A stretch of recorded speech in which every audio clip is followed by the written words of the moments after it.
अस्सलाम वालेकुम।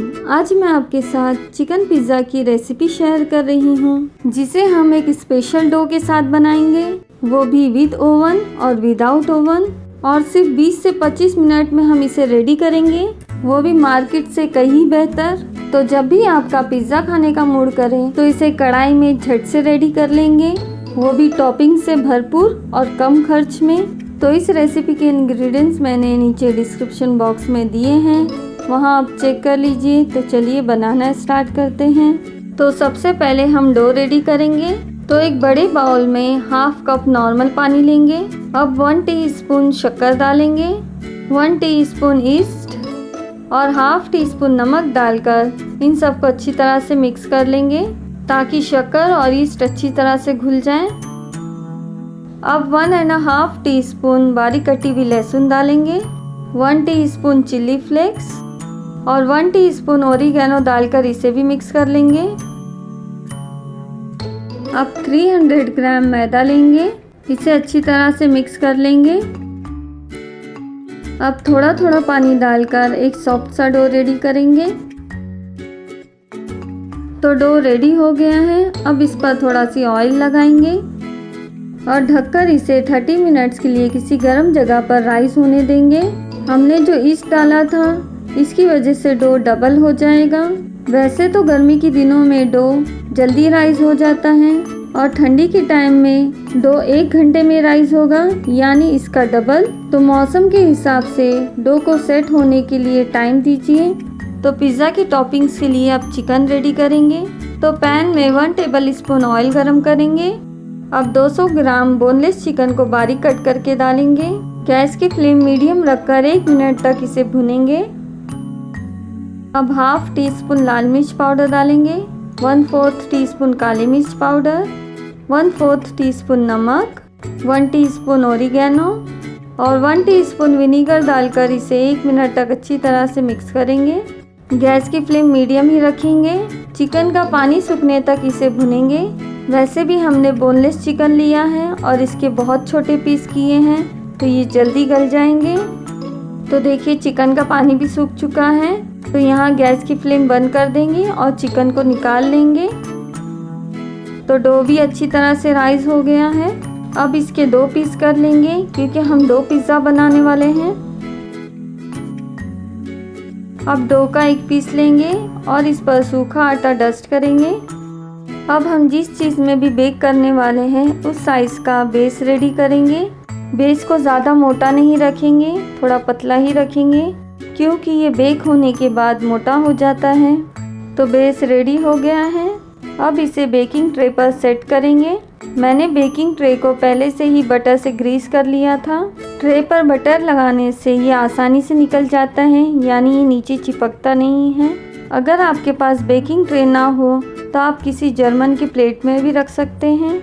अब किसी फोक या नाइफ से इसे होल करेंगे, ताकि ये रोटी की तरह फूले ना। अब इस पर शेजवान चटनी लगाएंगे। आप चाहे तो पिज़्ज़ा सॉस भी लगा सकते हैं, लेकिन मुझे थोड़ा स्पाइसी चाहिए, इसीलिए मैंने शेजवान चटनी लगाया है। अगर आपको शेजवान चटनी और पिज़्ज़ा सॉस का लिंक चाहिए तो वीडियो के एंड में मैं दे रही हूँ, वहाँ आप चेक कर लीजिए।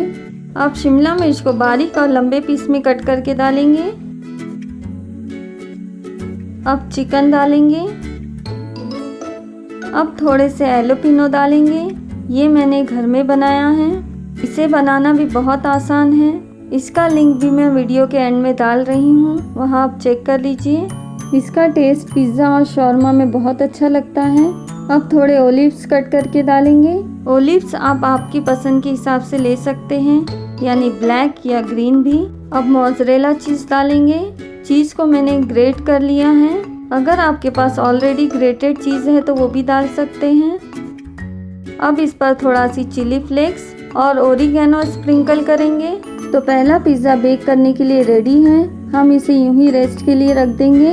अब सेकंड वाला पिज़्ज़ा भी सेम इसी तरह बनाएंगे, सेम टॉपिंग के साथ। नॉर्मली हम जो पिज़्ज़ा बेस बनाते हैं वो भी अच्छा लगता है, लेकिन इस बेस को ट्राई करके देखिएगा, ये बहुत ही टेस्टी बनता है। इंशाअल्लाह इस बेस से मैं आपको गार्लिक ब्रेड भी बनाना बताऊंगी। और इस सेलोपेनो को भी आप ज़रूर ट्राई करिए। ये भी मार्केट की प्राइस के हिसाब से बहुत कम खर्च में बनते हैं और फ्रिज में हम इसे 6 महीने तक स्टोर भी कर सकते हैं। तो दोनों पिज़्ज़ा बेक करने के लिए रेडी हो गए हैं। तो सबसे पहले हम विदाउट ओवन पिज़्ज़ा रेडी करेंगे। तो कढ़ाई में रिंग को मैंने डालकर मीडियम फ्लेम पर 5 मिनट के लिए प्री हीट कर लिया है। अब बेकिंग ट्रे को रिंग के ऊपर रखेंगे। कढ़ाई थोड़ी चौड़ी ही लीजिएगा ताकि बेकिंग ट्रे अच्छी तरह से सेट हो जाए। हम इसमें कोई भी नमक नहीं डाल रहे हैं। अब इसे ढक देंगे। अब गैस की फ्लेम मीडियम रखकर 2 मिनट तक इसे रहने देंगे।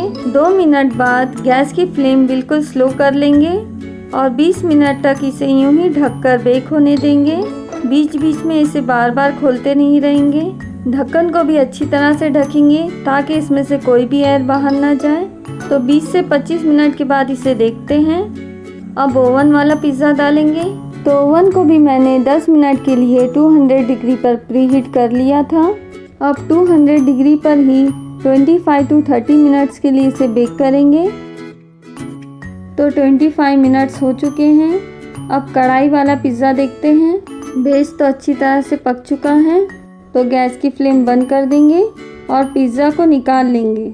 माशाल्लाह पिज़्ज़ा बहुत अच्छी तरह से बेक हुआ है। तो दोनों पिज़्ज़ा रेडी हो चुके हैं, विद ओवन और विदाउट ओवन। वैसे तो मैंने हर बार ओवन में ही पिज़्ज़ा बनाया है, लेकिन ये मेरा एक्सपीरियंस है कि विदाउट ओवन पिज़्ज़ा ज़्यादा बेटर है ओवन वाले पिज़्ज़ा के। दोनों ही बहुत टेस्टी बने हैं, लेकिन जो हमने कढ़ाई में बनाया था वो ज़्यादा सॉफ्ट है और ओवन वाला थोड़ा क्रंची है। तो जिस तरह का भी आपको पिज़्ज़ा पसंद हो आप उस तरह से रेडी करिए, क्योंकि किसी को सॉफ्ट पिज़्ज़ा पसंद होता है और किसी को क्रंची। लेकिन मेरे एक्सपीरियंस से विदाउट ओवन वाला पिज़्ज़ा बेस्ट है, तो मैं ऐसे ही पसंद करूँगी। तो आप भी इसे ज़रूर ट्राई करिए और बताइए कि आपका पिज़्ज़ा कैसा बना। तो मेरे चैनल को लाइक, शेयर एंड सब्सक्राइब भी ज़रूर कीजिए। तो फिर मिलते हैं एक नई रेसिपी के साथ। अल्लाह हाफिज़।